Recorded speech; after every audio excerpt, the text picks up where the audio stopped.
कैथल हरियाणा से। राधे राधे महाराज जी। महाराज जी आपके चरणों में कोटि कोटि प्रणाम। महाराज जी आप कह रहे हैं कि आपने कहीं से गुरु धारण किए थे, उनकी नज़र घर परिवार की बहन बेटियों और धन पर थी। हमें बाद में पता लगा वो एक तांत्रिक थे, फिर हमने उनसे छोड़ने का कोशिश किया, बट उन्होंने कहा कि मैं घर को बर्बाद करके रख दूंगा अगर तुमने मुझे छोड़ा। महाराज जी ऐसी भगवान सबके मालिक हैं, वही सृष्टि का सृजन करते हैं, वही पालन करते हैं, वही लय करते हैं। ये सब पाखंडी लोग ये कुछ मतलब अब महाराज जी अब इस दुनिया में है नहीं वैसे वो, लेकिन वो ये कहते थे कि मैंने जिसको तुमने मुझे छोड़ दिया ना, अगर तुम किसी भी भगवान के पास जाओगे, हम एक रोम का नहीं, ये टूट के गिर जाए, तुम इतने बड़े तांत्रिक हो, हमारा रोम तोड़ दो, तो बस इतने से हम तुम्हें मान लेंगे कि तुम भगवान हो गए। एक रोम नहीं तोड़ सकता। त्रिभुवन में कोई ऐसा पैदा नहीं हुआ कि भगवान के विधान को कोई बदल दे बच्चा। और फिर ऐसे पाखंडी और जो ऐसे नीच प्रवृत्ति बहनी बेटियों पर दृष्टि रखने वाले इन बिल्कुल ऐसे लोगों को एक बार अच्छे से समझ लो कि ये वेश ऐसा है, इसमें बड़े से बड़ा पापी भी छुप सकता है। जब हनुमान जी द्रोणागिरी जा रहे थे संजीवनी बूटी लेने के लिए, तो उनको रोकने के लिए इसी वेश का सहारा लिया। कालनेमी ने नहीं लिया था, साधु वेश का है। तो बहुत से कालनेमी इस भेष का सहारा लिए हुए अपने जीवन का पोषण करने की, वासनाओं की पूर्ति की बात करते। बकाया साधुते होए न कालजानी। अगर भगवान का भक्त है तो कभी अमंगल नहीं हो सकता, और ये भाषा नहीं निकल सकती, और ऐसी चेष्टा नहीं हो सकती। हम ये मानते हैं कि जैसे साधु साधक कभी नया है, उससे गलती हो सकती है, लेकिन वो रोएगा, वो जलेगा, वो भगवान से प्रार्थना करेगा कि मेरे से अब दोबारा गलती ना हो। आपसे गलती हो गई तो आपसे क्षमा मांगेगा, आपके पैर पकड़ेगा। वो ये नहीं कहेगा कि मनमानी आचरण कर रहे हैं, करने दो, नहीं तुम्हारा नाश कर देंगे, न ऐसे को थप्पड़िया देना चाहिए। महाराज जी अभी कोई भी परिवार में परेशानी होती है तो वही याद आते हैं कि नहीं नहीं, ऐसा नहीं। तो क्या तुम्हारे परिवार में परेशानी होती है और किसी के परिवार में परेशानी नहीं होती? सब कोई संसार में परेशान है। कभी अच्छे कर्मों का फल सुख आता है, कभी बुरे कर्मों का फल दुख आता है। कोई ऐसा नहीं बच्चा। तो प्रभु इससे बाहर कैसे निकलेगा? नाम जप करो, नाम जप से मंगल होगा। इतनी परेशानी हुई है कि बच्चों के रिश्ते भी बंद हो गया ना। भगवान का नाम जप करो। भगवान का नाम जप करने से ही सर्व अमंगल नष्ट हो जाते हैं। जितनी विपत्तियां हैं सब नष्ट हो जाती है। नाम जप करो। हमारे पूर्व के पाप हमें कष्ट दे रहे, कोई तांत्रिक नहीं कष्ट दे रहा है। कोई भी तांत्रिक ऐसा नहीं है कि हमें हमारे कर्म के विपरीत हमको दंड दे सके। ये बात ध्यान रखना। हम बहुत बचपन से सब मिले जुले, सब खुद देखे हुए। वो ये बोलते थे कि आप कितना मर्जी अच्छा कर्म कर लो, तुम्हारा अच्छे कर्म का फल मैं ले जाऊंगा। तो वो भगवान है क्या? कोई भगवान है? कोई भगवान है? हम तुम्हारा चश्मा नहीं ले सकते। तुम्हारे पुण्य करो यार। ये सब बकवासी लोग हैं, ये सब ड्रामेबाजी लोग हैं। ऐसे ड्रामेबाजी, असत्य भाषण करने वाले प्रपंची व्यभिचारी लोगों पर ऐसी आस्था। महाराज जी लोग बहुत फंस जाते हैं। महाराज कुछ चला, कुछ बोल दिया उसमें, मतलब ये बहुत बड़ा चल रहा है महाराज जी। किसी ने बोल दिया कि ऐसा तुम्हारे साथ होगा, अभी वो बात बैठ गई, उसने बोला ऐसा होगा, अभी ऐसा होगा। अरे कुछ नहीं, तुरंत हटाना चाहिए कि ऐसे पाखंडियों के पास इतनी दम है कि वो जो बोल दे वो हमारे हो जाए। अरे यार तुम कैसी बात लिए, बाहर निकाल दो उससे हमें। हाँ बिल्कुल, आज से तुम समझ लो कि तुम बाहर हो। जैसे उसने कहा था ना कि हम तुम्हारा बिगाड़ देंगे, अब हम आज से कहते हैं कि तुम्हारा कोई बाल बाका नहीं कर पाएगा। नाम जप करो, राधा राधा, कृष्ण कृष्ण, हरि हरि, शिव शिव, जो नाम आपको प्रिय हो। हाँ, राधा राधा राधा राधा राधा, जहाँ राधा वहाँ कोई बाधा नहीं। यार कोई नहीं परेशान कर सकता।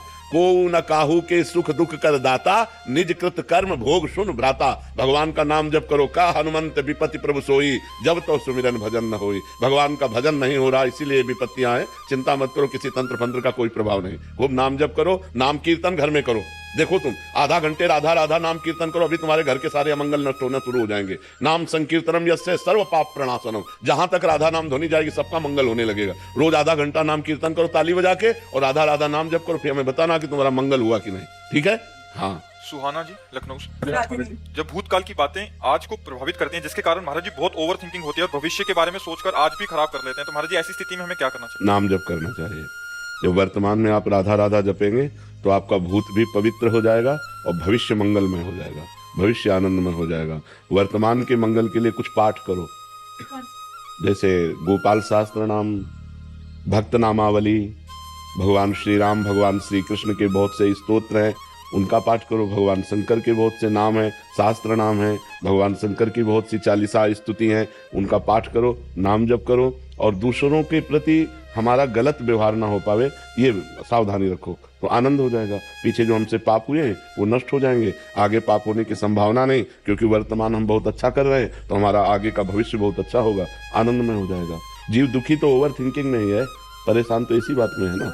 हाँ, तो उसी को हमें रोकने के लिए नाम जप करना चाहिए। खाली समय तो फालतू का चिंतन होगा, भूत का चिंतन, भविष्य का चिंतन होगा। अगर हम राधा राधा राधा करते हुए और कार्यरत रहना चाहिए। आपके जीवन में खाली समय नहीं होना चाहिए। आपका जीवन कार्यरत होना चाहिए, इतना विजी जीवन होना चाहिए कि अगर कोई हमसे 10 मिनट के लिए मिलने के लिए कहे तो हमें सोचना पड़े कि हमें आपके लिए 10 मिनट निकालना पड़ेगा। और इतना हमारा विजी जीवन होना चाहिए। अब जैसे हम लोग है ना, 1 मिनट का समय नहीं है, हर मिनट तय है, इस समय ये, इस समय ये, इस समय। और जब अपना खाली समय तो हमारा पर्सनल दिनचर्या है, ये पाठ करना है, ये जप करना है, ये आसन में बैठना है, इतनी देर, ऐसे हम बिजी रहे तो ओवर थिंकिंग के लिए कोई समय ही नहीं रहेगा। महाराज जी, लेकिन अगर नाम जपते समय भी चीजें याद आने लगे, नाम ध्यान, जैसे हम नाम जप कर रहे हैं तो साइड में रील आएगी, जो हमारे मन में भरी हुई रील है वो आएगी, वो आ नहीं रही। नाम जप जा रहा है और वो निकल रही। नाम जप हमारे मन में समा रहा है और मन में समाई हुई भूत भविष्य गंदी बातें, अच्छी बातें, वो सब साइड से निकलती चली जाएंगी। जैसे हम नाम जप कर रहे हैं ना, और साइड में चिंतन चल रहा है, चाहे भूत का चाहे भविष्य का, तो वो कूड़ा करकट सब निकल रहा है और नाम में अच्छाई समा रही है। क्योंकि हम नाम जप कर रहे हैं तो नाम की अच्छाई मन में समा रही है, मन हमारा निर्मल हो रहा है। देखना, आप करो तो वो धीरे धीरे धीरे धीरे सब ठीक हो जाएगा। हिमांशु जी, लखनऊ से। राधे राधे। राधे राधे महाराज जी। महाराज जी, मैंने आपका वीडियो देखा यूट्यूब पे, आपने कहा कि जो राधा किशोरी के 28 नाम का जप कर ले उसकी सारी मनोकामनाएं पूरी हो जाती हैं। महाराज जी, मैं रोज 108 बार राधा किशोरी जी के 28 नामों का जप करता हूँ। महाराज जी, इतना बहुत है या मैं और जप बढ़ाऊं? हम तो कहेंगे और बढ़ाओ। जब तक आपका पूर्व पाप स्टॉक है, जैसे पूर्व पाप स्टॉक आपका 500 ग्राम है और आपका भजन 50 ग्राम है, तो 450 ग्राम अभी आपको क्रॉस करना पड़ेगा। जब 500 के ऊपर क्रॉस हो जाएगा तब आपका मंगल शुरू हो जाएगा, जो चाहोगे वो होना शुरू हो जाएगा। पर पहले 500 को आपको डिलीट करना पड़ेगा, जो आपका पाप जमा है उसे डिलीट करना। तो लोग इस रास्ते को जान नहीं पाते, तो बात नहीं, बात आपकी बन रही है। वो जो आपका स्टॉक लगा हुआ है उसको वो डिलीट कर रहा है, लेकिन इतना भी नहीं हो पाया कि सब डिलीट हो जाए। और जब सब डिलीट हो जाएगा तो सब आनंद प्राप्त हो जाएगा। इसलिए हिम्मत करके, चाहे जितना कष्ट मिले, आप नाम जप करते ही रहो, नाम बढ़ाते ही रहो। तो जिस समय वो आपका पूर्व पाप नष्ट होगा उसी समय आपको आनंद प्राप्त हो जाएगा। और जब तक वो रहेगा तब तक असफलता, विपत्ति, चिंता, उद्वेग ये वो देता रहेगा आपको। तो और बढ़ाओ नाम। जब खाली समय में रहो तो बस क्या, राधा राधे श्री रमना कृष्ण मंत्र, हाँ, हर समय शुरू करते रहो। ठीक है, बहुत उत्तम बात है, बहुत सिद्ध बात है वो। ये 28 नाम राधा किशोरी को जो जपता है, सिद्ध बात है। वो मरेगा तो भगवान को प्राप्त होगा और जीवित में सारी कामनाएं उसकी पूर्ण होंगी, पर पहले पाप नष्ट होना चाहिए। अब वो कितना स्टॉक अपने को पता नहीं है ना, अपने पूर्व के पापों का स्टॉक कितना है अपने को तो पता नहीं, लेकिन नाम जब करते रहे वो नष्ट हो जाएगा, तब हमारा मंगल शुरू हो जाएगा। आज मान लो आज शरीर छूट गया तो जितने नाम जप किए ये आपके अविनाशी जमा है, वो आपका मंगल करेंगे, वो आपका उत्थान करेंगे, वो आपकी उन्नति करेंगे। अगला जन्म आपका बहुत आनंदमय होगा। तो इसमें घाटा तो है ही नहीं। अच्छा, पैसा लगता नहीं, आराम से जबान केवल घुमानी है, धीरे धीरे धीरे धीरे नाम जप बढ़ाते चले जाओ, जहां पाप नष्ट हो गए आनंद आ जाएगा।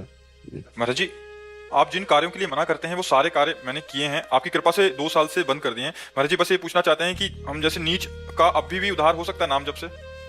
बिल्कुल बिल्कुल। अब लो नशानी अब ना नशई हो।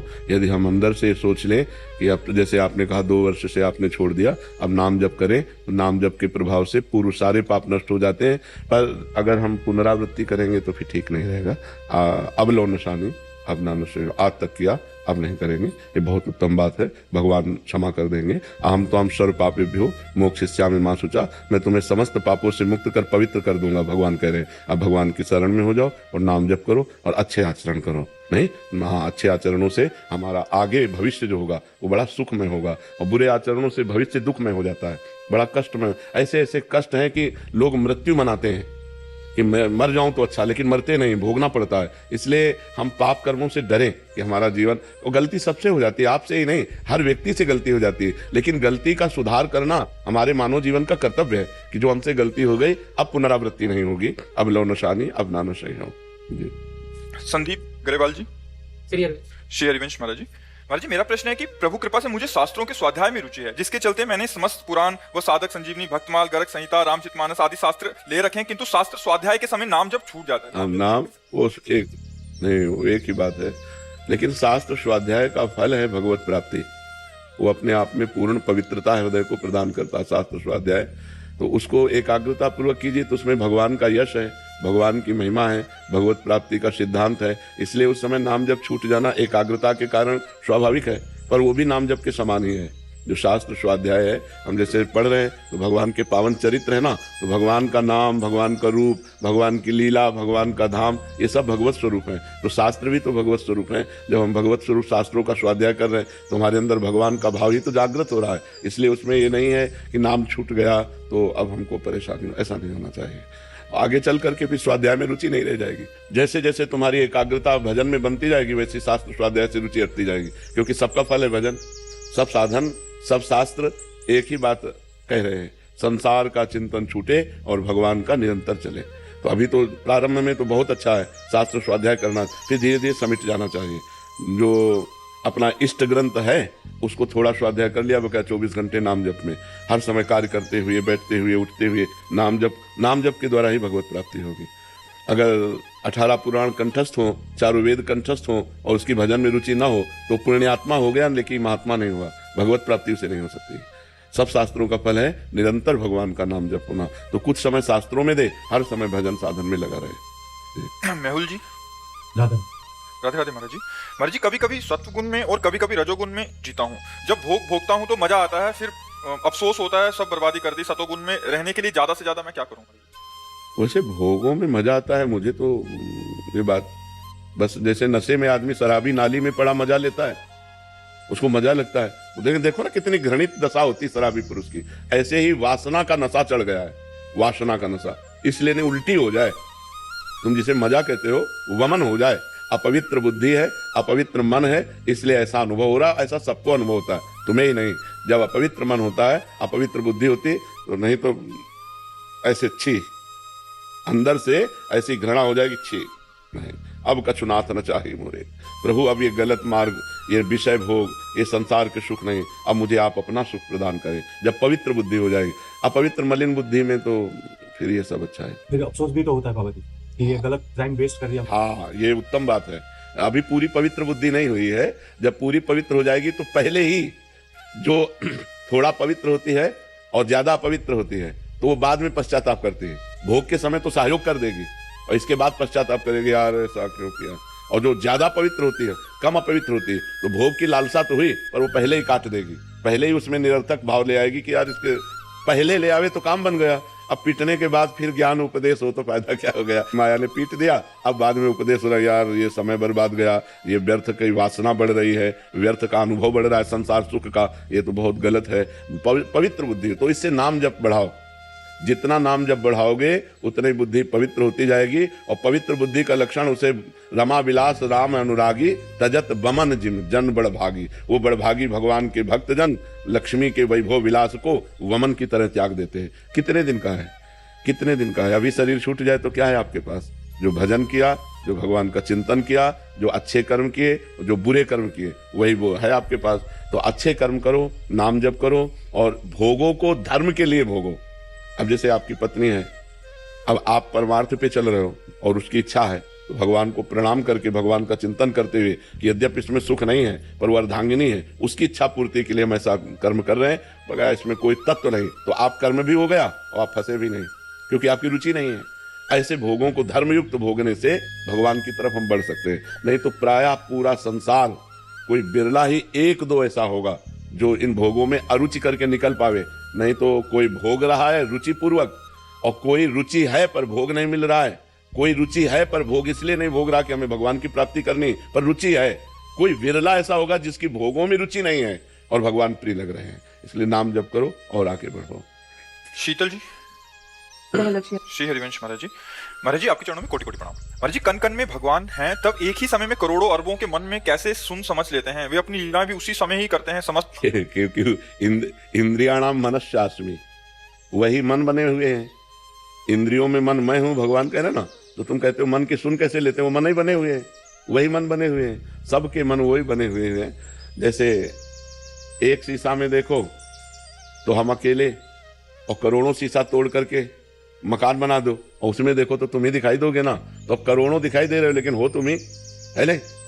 ऐसे ही एक भगवान सच्चिदानंद, ये करोड़ों शरीर दिखाई दे रहे और वो सबके अंदर बैठा हुआ है, सबकी सुन रहा है। हम लोग प्राकृतिक बुद्धि वाले हैं, हमारी प्राकृतिक श्रवणेंद्रिय है, तो 100 आवाज हम एक साथ नहीं सुन सकते। वो 1 अरब आवाज एक साथ सुनकर 1 अरब लोगों को एक साथ उत्तर दे देगा। इसीलिए वो भगवान है, इसीलिए वो परमात्मा है, समझ रहे ना? तो उसकी सामर्थ्य तो अनंत है, उसकी सामर्थ्य अनंत। वो अंगुली से सुन सकते हैं, जबकि अंगुली में श्रवणेंद्रिय थोड़ी तो इंद्रिय है।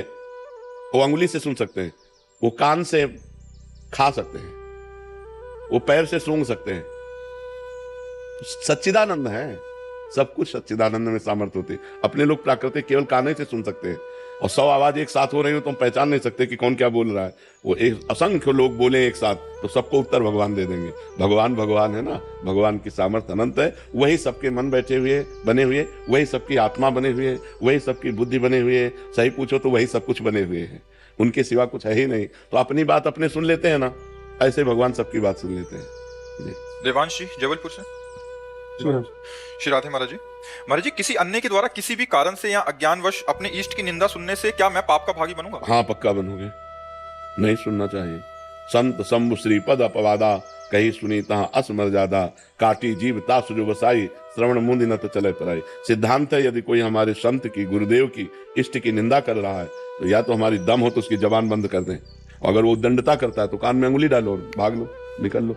लड़ाई झगड़ा करने की जरूरत नहीं, पर बड़े चैन से सुनोगे तो जो दुर्गति निंदा करने वाले की होती है वही दुर्गति निंदा सुनने वाले की होती है।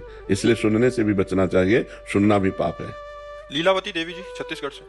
श्री हरिवंश महाराज जी। महाराज जी, श्री जी की कृपा से पिछले वर्ष वृंदावन आना हुआ। परिक्रमा मार्ग में इस शरीर के पति का परिक्रमा करते हुए देवरा बाबा मार्ग में कार एक्सीडेंट के कारण उनका शरीर वहीं शांत हो गया। गुरुदेव, मेरा प्रश्न है कि श्री, ये तो बहुत बढ़िया बात हुई। वो केवल देखने मात्र के लिए बात हुई कि शरीर जो है एक्सीडेंट से छूटा, लेकिन बहुत बड़ी जगह छूटा। अकाल मृत्यु तो नहीं? नहीं नहीं नहीं नहीं, उनको भगवत प्राप्ति होगी। भगवान के धाम में शरीर छूटा, उनको भगवत प्राप्ति होगी। धाम की एक अपनी महिमा है, कारण कुछ भी बने उसका शरीर छूटेगा इस रज में, तो रज का एक कण स्पर्श हो जाए वृंदावन की रज का, घोर पापी हो तो उसे भगवान की प्राप्ति हो जाएगी। पूज्य राधा बाबा ने अपनी वाणी जी में लिखा कि वृंदावन की रज मुख में चली जाए या शरीर में कहीं लगी हो और शरीर छूटे तो उसे भगवत प्राप्ति होगी। प्रिया प्रीतम का ये प्रेम रस प्रदान करने की दिव्य शक्ति संपन्न रज है।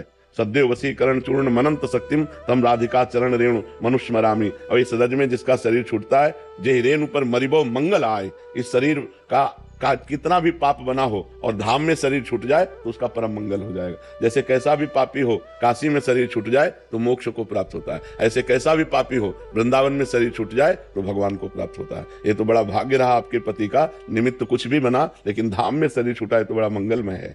धाम की ऐसी महिमा सुन के अगर कोई खुद जानबूझ के यहाँ शरीर छोड़े तो उसकी दुर्गति हो जाएगी, उसकी दुर्गति। वो यहीं बनेगा, प्रेत बनेगा, यहीं बनेगा वृंदावन का प्रेत। पर पता नहीं कितने कल्प लगेंगे उसको प्रेत योनि से उद्धार होने में। वो प्रेत बनेगा, मोक्ष को प्राप्त नहीं होगा स्वतः। अब जैसे जा रहे थे, परिक्रमा दे रहे थे, कार आई, एक्सीडेंट किया और चली गई, तो उनकी तो इच्छा नहीं थी ना, और अब वो भगवत इच्छा से गए तो वो भगवान के धाम को गए। ये परम मंगल में रहा। और गुरु जी, वो अंत समय में वृंदावन में आके बस जाए और वहाँ उसका प्रभु को शरीर पूरा हो जाए, अंत समय में आके वृंदावन धाम उसका वास हो जाए, हाँ और उसकी यहाँ उसकी मृत्यु हो। बिल्कुल बिल्कुल निश्चित भगवत, बिल्कुल बिल्कुल। हम कह रहे हैं कि घोर पापी है और मरने के समय उसे धाम में ले आओ, यहाँ शरीर छूट गया, वो भगवत प्राप्ति हो जाएगी उसको। ये धाम है ना, धाम की महिमा है, धाम की अपार महिमा है। ये वृंदावन धाम है, सब धामों में सर्वोपरि धाम है। यहाँ शरीर छूटे तो भगवान की पर महाराज, ये सहज है क्या? कोई भी आ सकता है क्या? श्री जी की कृपा से, मतलब यहाँ किसी भक्त की कृपा? हाँ, मतलब कुछ ना कुछ संबंध रहेगा किसी न किसी कारण से।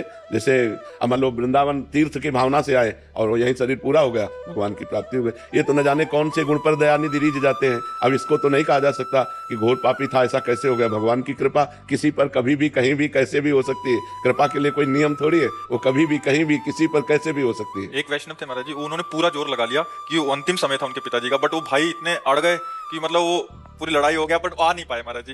एक वो है और एक कृपा से ऐसा संयोग बैठ जाता है। बिल्कुल बिल्कुल बिल्कुल, बहुत बहुत भगवान की असीम कृपा से होगा। धाम पर शरीर छूट जाना ये बहुत बड़ी मंगलमयी बात है। अगर किसी का बाहर कहीं शरीर छूट रहा है और धाम की रज लगा दो, धाम का रज का कण चला जाए तो उसकी दुर्गति नहीं होगी, उसकी सदगति हो जाएगी। फिर जो धाम में शरीर छोड़ रहा है उसकी सदगति में संशय क्या है। अमित धर्मपाल जी पलवल से। राधे राधे राधे गुरुदेव, मेरी आयु 20 वर्ष है। लगभग 3 महीने पूर्व आपके सत्संग में मैंने आसनों के लाभ सुनकर पद्मासन, सिद्धासन और शीर्षासन का अभ्यास प्रारंभ किया। प्रारंभ के समय ये बहुत सीमित था, लेकिन अब नियमित साधना से मैं अब और आपकी कृपा से सिद्धासन 1 घंटे से अधिक, पद्मासन 55 मिनट और 10 से 15 मिनट शीर्षासन करने लगा हूँ। गुरुदेव, मैं पूछना चाहता हूँ कि 30 मिनट आसन के बाद 30 मिनट कुछ लेना नहीं, पानी भी नहीं तो फिर उसमें विक्षेप, और खास तौर से ब्रह्मचर्य नष्ट न होने पावे। अगर ब्रह्मचर्य नष्ट होता रहा तो फिर मतलब हानि हो जाएगी। ये सब यौगिक हठ योग है, ये कोई साधारण नहीं है। इनको जैसे आसन कर रहे हो तो इससे बहुत लाभ मिलेंगे आपको, लेकिन परहेज कर ले। आसन करने के पहले 20 ग्राम या 25 ग्राम ठंडा पानी पी ले, फिर आसन में आराम से बैठे। और आसन के बाद 30 मिनट तक कोई पानी नहीं, कोई भोजन नहीं, 30 मिनट बाद ही ले। कोई भी आसन करे तो बस। प्राणायाम करते हो? कौन सा प्राणायाम कर? भस्त्रिका करता हूँ और कपालभाति और अनुलोम विलोम और कुंभक। हाँ ठीक। किसी तरह ब्रह्मचर्य हानि वाली तो भी सहन है? सबसे आसनों का बहुत, हाँ ये तो अपने आप सुधार देंगे, बस तुम कोई गलत आचरण मत करना, ठीक है? बहुत अच्छे, बढ़िया। और देखना अगर ये अभ्यास बढ़िया बन गया ना तो गृहस्थी में होने पर भी एक तुम साधु रहोगे। ये शांत चित्त वृत्ति रहती है, अंदर से भगवत चिंतन का थोड़ा योग बनाए रखना। आसन में बैठ के नाम जप करते हो ना? महाराज जी, लेकिन पद्मासन में ना शरीर कष्ट के साथ साथ एकदम मतलब उस नाम पे ध्यान नहीं लगता। नहीं नहीं, ध्यान लगे या ना लगे नाम जप करो, नहीं तो वाचिक नहीं, वाचिक नहीं, ऐसे अगर ध्यान कष्ट पे जाए तो वो तुरंत हटाओ, नाम में लगाओ, नाम पे लगाओ, बार बार नाम। उपांशु इसे कहते हैं, जो हम जप रहे हैं उपांशु जप रहे हैं, नहीं तो फिर मानसिक तो एक अलग चीज हो जाती है। कोशिश कर रहा हूँ। उसकी क्या शारीरिक और आध्यात्मिक फायदे? सबसे बड़ा फायदा है कि इससे भगवत प्राप्ति का योग बनने लगेगा। हाँ, और सबसे बड़ी बात है कि इसमें जितनी गंदी बातें सब छूट जाएंगी, जो हमारी विपरीत है, जो हमको नरक ले जाने वाली, वो सब छूट जाएंगी। अच्छा ही नहीं लगेगा, संसार की हर बात तुम्हारे अंदर प्रवेश नहीं कर पाएगी, अच्छा नहीं लगेगा, भगवान का चिंतन अच्छा लगेगा, सतमार्ग अच्छा लगेगा। और फिर संसारिक जो कार्य करोगे, जैसे फावड़ा चलाना, तो आप घंटों फावड़ा चला सकते हो, क्योंकि प्राणवायु का संयम और ब्रह्मचर्य है, और आसनों पर बैठते तो एक बहुत जोश, बहुत शरीर में, और बुद्धि बड़ी प्रवीण हो जाती है, और वो बड़ी गंभीर हो जाती है। छोटी छोटी बातों में नाराज होना, ये सब खत्म, मतलब संसारिकता का नाश हो जाता है और दिव्यता का प्रकाश हो जाता है। तो है कि मतलब जो जलन होती है वो भी कम हो। हाँ, धीरे धीरे, बस धीरे धीरे इसमें चला जाता है, धीरे धीरे आराम। पर खाली मत बैठना कि पद्मासन में खाली बैठे नाम जप नहीं चल रहा, नहीं तो फिर उसका कोई खास महत्व नहीं है। महत्व है भगवत चिंतन का। उस समय आप नाम जप कर, राधा राधा राधा, जो भगवान का नाम प्रिय लगे उस समय नाम जप जरूर करो। अगर बिल्कुल मन नहीं लग रहा, राधा ऐसे करो, नाम जप जरूर चलना चाहिए, ठीक है? मेरा एक संशय और था कि मतलब जैसे मैं छोटा हूँ, मेरा एक बड़ा भाई है मुझसे, तो मतलब वो अपने हर कर्तव्य का पूर्ण रूप से पालन करता है, तो मेरे क्या कर्तव्य होने चाहिए? जैसे कि अर्थ की वो सहायता देता है, उसके लिए मेरे क्या कर्तव्य हो सकते हैं छोटे भाई? भगवान से प्रार्थना करो, उसके मंगल के लिए, उसके मंगल के लिए भगवान से प्रार्थना करो कि नाथ आप उसकी बुद्धि शुद्ध करो, उसका स्वास्थ्य ठीक रखो, उसकी भावनाएं अच्छी करो। तो भगवान ही कर सकते, प्रार्थना हम कर सकते हैं ना किसी के लिए भी, तो उसके लिए प्रार्थना करो। श्याम सुंदर सोनी जी अलवर से। राधे राधे महाराज। राधे राधे महाराज जी। महाराज जी, आपने कहा था कि जो व्यक्ति एक बार राधा वल्लभ लाल जी के दर्शन कर ले वो नरक नहीं जाएगा, तो महाराज जी जो प्रतिदिन दर्शन करे उसकी क्या गति होगी? वो तो राधा वल्लभ जी को ही प्राप्त हो जाएगा, जो प्रतिदिन हर, वैसे खास बात है, राधा वल्लभ लाल को हृदय ध्यान मुख नाम। यदि भगवत प्राप्ति करनी है तो सबसो हित निष्काममति श्री वृंदावन विश्राम, श्री राधा वल्लभ लाल को हृदय ध्यान मुख नाम। सबसे प्रेम व्यवहार करे, किसी से कोई कामना ना करे। वृंदावन का अगर वास मिल जाए तो फिर क्या कहना है। और राधा वल्लभ जी का हृदय में ध्यान हो, मुख में नाम हो, बस समझो जीते जी जीवन मुक्त हो गया हो। अगर ये तो मतलब उनके लिए कहा गया कि जो संसार में रत है, कभी वृंदावन वास का सौभाग्य नहीं मिल सकता, कभी भगवान की भक्ति से युक्त नहीं है, अगर एक बार आ गए, एक बार बिहारी जी से आंख मिला ली, एक बार राधा वल्लभ जी से आंख मिला ली, तो नरक नहीं जाएंगे।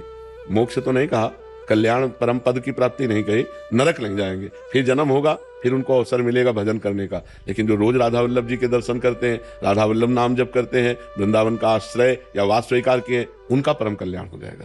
समझ रहे ना? परम कल्याण का मतलब भगवत प्राप्ति हो जाएगी। महाराज जी 2.5 महीने तो भजन और पाठ बहुत अच्छी किए थे मैंने, बहुत। लेकिन 1.5 महीने से बिल्कुल ही नहीं हो पा रहा। नहीं तो फिर किसी वैष्णव की निंदा कर दी, नहीं, भंडारी बनते ना 2 पीपल की पत्ती। तो कोई बात नहीं है, वो तो भिक्षा रूप में हम जब जैसे ब्रजवासियों से मांग लेते हैं, ऐसे लताओं से भी ले सकते हैं, कोई अपराध नहीं है, कोई अपराध नहीं है।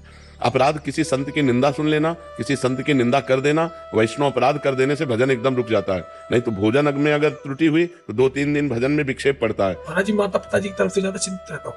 माता जी से बोलता हूँ, माता जी आप भजन क्या करो, बोलती मेरा मन नहीं लगता है भजन। कोई बात नहीं, तो आप करोगे तो उनका कल्याण हो जाएगा।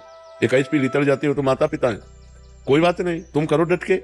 समझ रहे हो? 21 पीढ़ी तर जाती है तो माता पिता है, डट के भजन करो तुम, उनका कल्याण हो जाएगा। अरे हम दूसरों को भगवत प्राप्ति कराना चाहते हैं बट खुद को वैसे समस्या यही है, ऐसा नहीं है।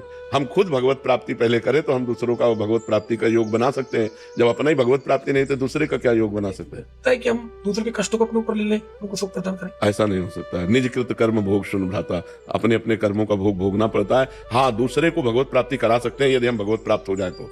खूब नाम जप करके खूब अपना भजन उसको दे दिया तो उसका कल्याण हो जाएगा। समझ पा रहे हैं आप? रितिका जी कानपुर से। राधे राधे। राधे राधे महाराज जी।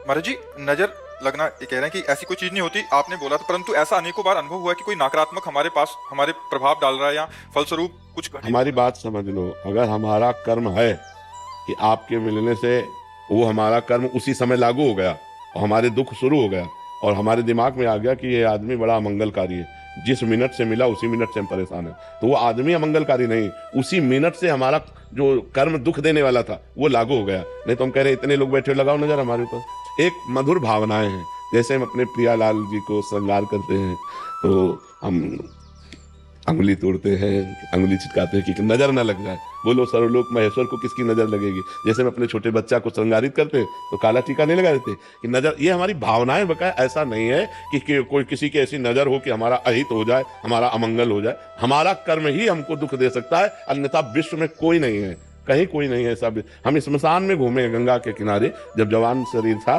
तो गंगा के किनारे स्मशान में सोए हैं, कहीं कुछ नहीं।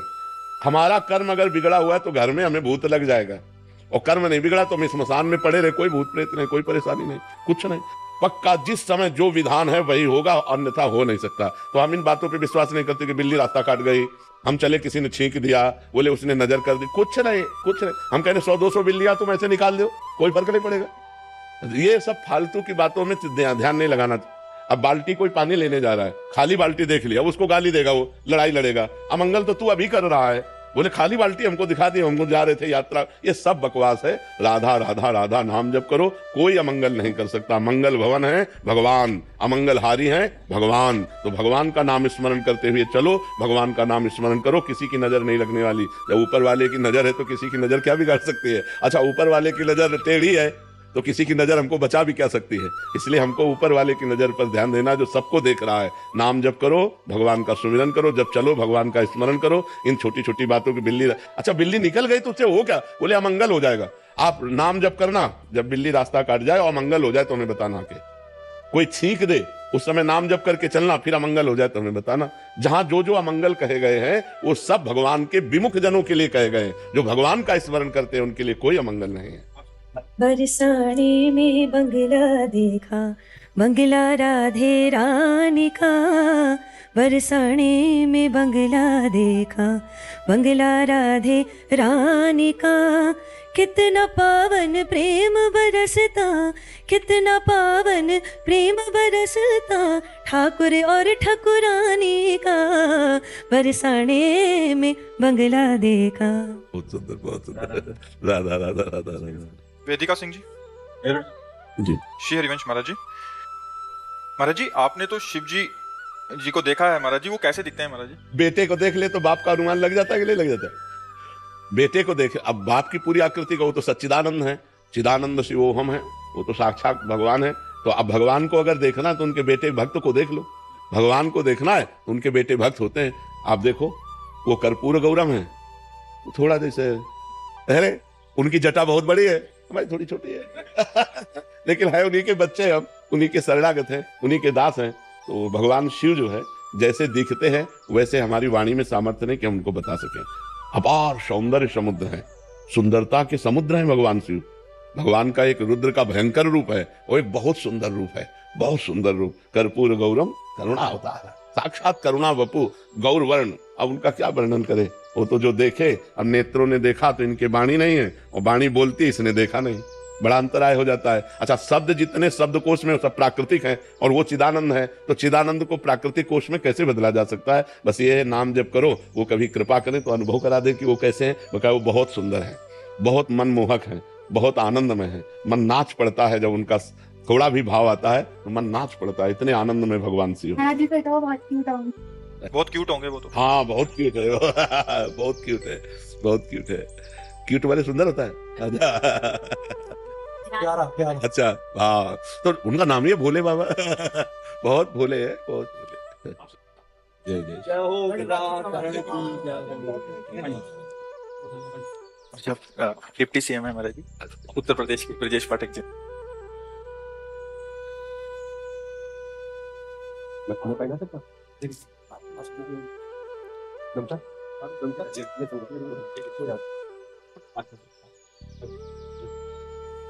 हमारा मनुष्य जन्म केवल भगवत प्राप्ति के लिए हुआ है।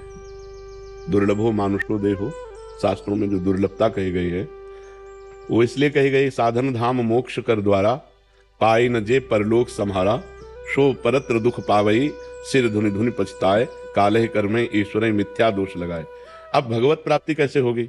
मनुष्य जन्म भगवत प्राप्ति के लिए हुआ है। अब भगवत प्राप्ति कैसे होगी? तो हमारे दिमाग में ऐसा आता है कि भगवत प्राप्ति का मतलब है कोई साधु महात्मा बन जाना या एकांत में बैठकर माला चलाना। ऐसा नहीं है। भगवत प्राप्ति के लिए हम जो कर्तव्य कर्म कर रहे हैं उसे ईमानदारी से करें और नाम जप करें। 2 बातें भगवान ने आदेश की, मामुनिस्मर युद्ध च। युद्ध माने अपने कर्तव्य कर्म को करना और मामुनिस्मर भगवान का स्मरण करते हुए। तो जो आपको पद मिला है, जो आपको समाज सेवा मिली है, उसको सच्चाई से, ईमानदारी से, यदि हम राष्ट्र सेवा की भावना से, समाज सेवा की भावना से करें और नाम जप करें तो इसी से भगवत प्राप्ति हो जाएगी। जब युद्ध से भगवत प्राप्ति हो सकती है, गला काटना है युद्ध में सीधे, तो फिर और तो सब कार्य सहज ही है, सरल ही है। जब युद्ध करते भगवत स्मरण हो सकता है तो फिर समाज सेवा करते हुए भी भगवत स्मरण हो सकता है। हम जहाँ प्रलोभन और भय, ये 2 शब्द ऐसे हैं जो हमको नीचे गिरा देते हैं। किसी का भय नहीं मानना और कोई प्रलोभन नहीं रखना है। जो विधान मेरे प्रभु ने रच दिया है वो वही विधान भगवान जो करते हैं, उसके विपरीत किसी की ताकत नहीं कि एक रोम भी उखाड़ सके। जो विधान ने लिख दिया 6 राव के अंक, राई घटे न तिल बढ़े, रहुरे जीव निशंक। बिल्कुल निर्भय रहना चाहिए, भय तो किसी का मानना नहीं चाहिए। अब रह गया प्रलोभन, इससे बच जाना चाहिए।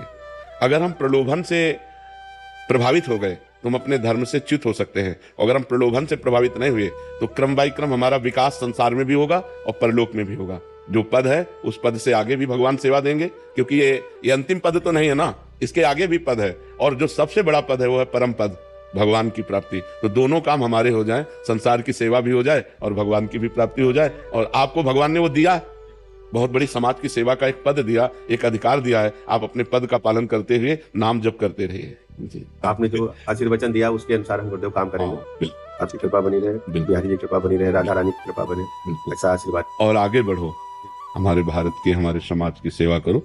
बस निर्भय और निर्लोभी रहना, कहीं भी। कृपा गुरुदेव, हम उसको गांठ बांध दिए, गुरु मंत्र यही है मेरा। हाँ, भय तो करना नहीं। विश्व में कोई ऐसा पैदा नहीं हुआ जो भगवान के विपरीत चल सके। और प्रलोभन करना मत, क्योंकि जो मालिक दे रहा है उसी से संतुष्ट रहना चाहिए। हाँ, समाज में जो आपकी प्रियता है, समाज में जो आपका सम्मान है, इससे बढ़कर धन नहीं होता। बहुत धन हो, समाज में आपकी निंदा हो जाए तो किस काम का।